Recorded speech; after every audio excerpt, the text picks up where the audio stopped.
Approaches to film. Introduction. British film, in most cases, the product is really not British at all. And yet, from the point of view of understanding audiences and interpreters of text and producers of meanings, one could say that the provenance of the material does not matter. The very contrast between a factually inflected study of what passes for a film industry and a semiotically and psychologically inflected examination of looking at film images brings out the range of the discipline. It underlines the idea of the media as having both a material dimension, companies and products, and a more notional dimension, meanings and social practices. The condition of the British film industry, which in a sense does not exist. There is a background to this condition which, it may be argued, relates to the fact that the Hollywood film industry was into globalization and cultural imperialism in the 1920s. The US market, which could therefore be distributed relatively cheaply to the rest of the world and which had already cornered a mass market with a seductive mix of romantic, dramatic, and action material. The film industry was the fourth largest export industry before the First World War. Despite this economic significance, despite its rapid emergence and growth, despite its pronounced effect on the everyday life of the consumers, and despite its importance as an early case of the industrialization of services, the economic history of the film industry has hardly been examined. The documentary will limit itself exclusively to the economic development of the industry. It will discuss just a few countries, mainly the US, Britain, and France, and then exclusively to investigate the economic issues it addresses, not to give complete histories of the industries in those countries. Political and economy and the British film industry. The political economy of film focuses on production, consumption, and distribution of films and how the mode of production influences the content of specific movies. Political economy approach emphasizes social change and history, social totality, moral philosophy, and praxis as its four central characteristics. Films allow us to see a anomaly of human social relationships and related problems, even to explore cataclysm moments in our specific life, but not to necessarily see the way of these relationships and problems. Film exposes these weakness of the mainstream model, where the British film is dealt with in critical terms. It is interesting how often it is discussed in terms of national identity or the past success of a studio such as Ealing or of certain film texts. Those British people working with film in Britain are as much bothered about having a job in film as they are about whether the films they make and show are about British society. In financial terms, it is important to talk about whether the profits from a film made in Britain get back into the British economy. This is another way of talking about Britishness as much as the cultural resonances of the material. Of course, one might like to have it both ways, but still, a film such as Notting Hill 1999 may be critiqued not just in terms of its ability to evoke the Britishness of a certain place or of certain characters, but also in terms of economic Britishness.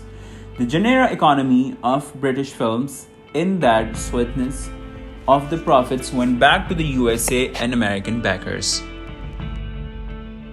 Historical consideration.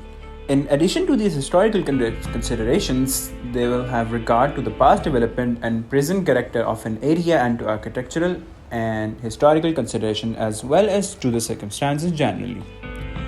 A British industry which manufactures film, this has always been caught between the pressures of the marketplace and the disinclination of any government to intervene in a financially supportive manner. These two factors have operated in the context of an aggressive, successful American film industry. These pressures and this context have been very evident in the last 50 years. Hollywood had the product everyone wanted to see, even though for a while there was a British duopoly with vertical integration of production, distribution, and exhibition. It still could not provide the product and serious funding needed to sustain a British film industry. As regard the US majors, it had links with 20th Century Fox and an interest in Universal Pictures. The British government set up a film quota system to try and protect British product, though they quickly had to backpedal on a 75% duty tax because the Americans simply refused to send any films. In terms of censorship text restriction, the government had stepped in. It has never made a significant market intervention to favor the production of British film financed in British studios with British subject matter. The problem of British film industry. The British Film Institute has lifted the lid on the difficulties faced by British film producers, including a lack of opportunities for new blood producers to break into the industry, issues around funding, and problems caused by partnering with Hollywood studios. While the report highlighted a number of negatives within the business, it has also noted positives, including the possibilities for film businesses in television, the strength of vertically integrated distribution and sales units, and growing opportunities across video on demand. In industrial terms, and as far as British screen is concerned, 75% of a film has to be created in the UK, regardless of where the backing comes from. Fragmentation means that directors, producers spend a lot of time raising money and promoting their films relative to actually making them. In terms of film and industry, one also has to take account of the crossover between media when it comes to personal ideas, genres, funds, companies, and the straight and the lines between the cinema and TV are very blurred indeed. Technology, globalization, and the market have to be a fair extent integrated what were separate media. So there is a material problem in talking meaningfully about a distinct film industry. In cultural terms, one may also raise problems about defining Britishness. The USA, globalization, and economic imperialism. Economic imperialism is the economic analysis of non-economic aspects of life such as crime, law, the family, prejudice, tastes, irrational behavior, politics, sociology, cultural, religion, war, science, and research. Related usage of the term goes back as far as the 1930s.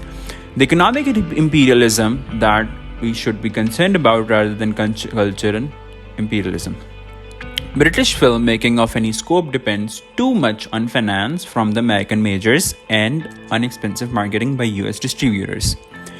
A film in Britain has to go into a multiplex to find a large audience. These dominate the 2,500 screens in the country and are mostly American owned. American movies also dominate film TV screenings and film as TV or DVD rentals and purchase. Indeed, these two outlets make more money than cinema screenings. Mise-en-scene and image. When applied to the cinema, mise-en-scene refers to everything that appears before the camera and its arrangement, composition, sets, props, actors, costumes, and lighting. The mise-en-scene, along with the cinematography and editing of a film, influence the believability of a film in the eyes of its viewers.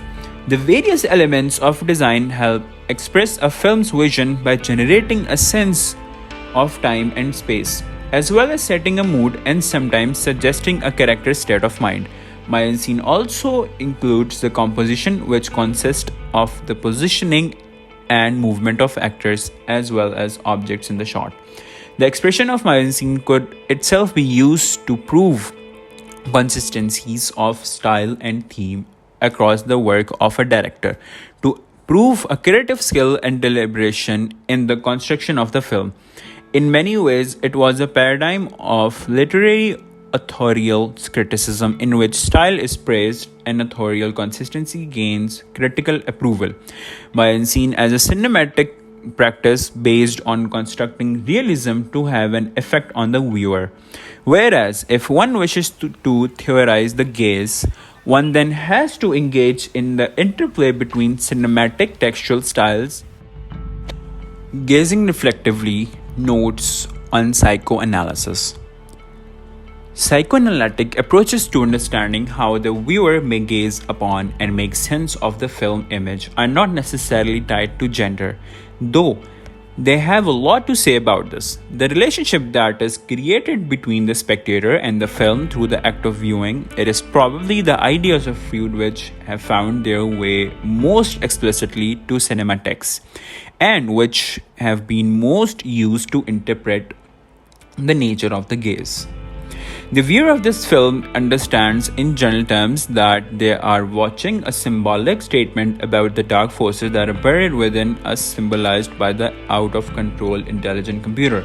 As spectators involved in the process of constructing meaning, we are allowed to dream. In wakefulness, our gaze is turned outwards upon the film image and inwards upon the operations of the mind.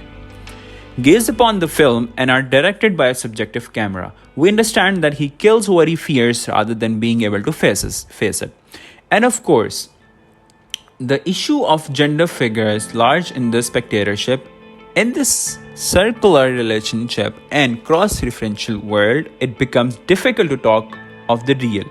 Lacan's idea suggests that our gaze upon the film image is active, makes meanings in terms of our sense of her identity, and simultaneously reassesses the identity in terms of what is understood from the film image. We attempt to bring these two kinds of self together by reference to that ideal self which we understood in the mirror phase of development. In this view, there is no issue of the separation of spectator gaze from screen gaze, of the discontinuity of the reality of the spectator from the reality that is the film. The gender gaze. The gaze is the anxious state of mind that comes with the self-awareness that one can be seen and looked at. The psychological effect upon the person subjected to the gaze is a loss of autonomy upon becoming aware that they are a visible object. The concept and the social applications of the gaze have been defined and explained by existentialist and phenomenologist philosophers. For film, gender becomes an issue in respect of the male-dominated Hollywood institution, its textual representation of gender difference and sexuality, its assumptions about gendered and gendering gaze. The male gaze invokes the sexual politics of the gaze and suggests a sexualized way of looking that empowers men and objectifies women. In the male gaze, women is visually positioned as an object of heterosexual male desire. The female gaze is a feminist film theoretical term representing the gaze of the female viewer. In contemporary usage, the female gaze has been used to refer to the perspective a female filmmaker brings to a film that would be different from a male view of the subject. The gaze of the female spectator identifies with the women as object within the film, a passive gaze for a passive role. So the women's pleasure becomes the male's pleasure, and the female spectator is to enjoy adopting the male point of view.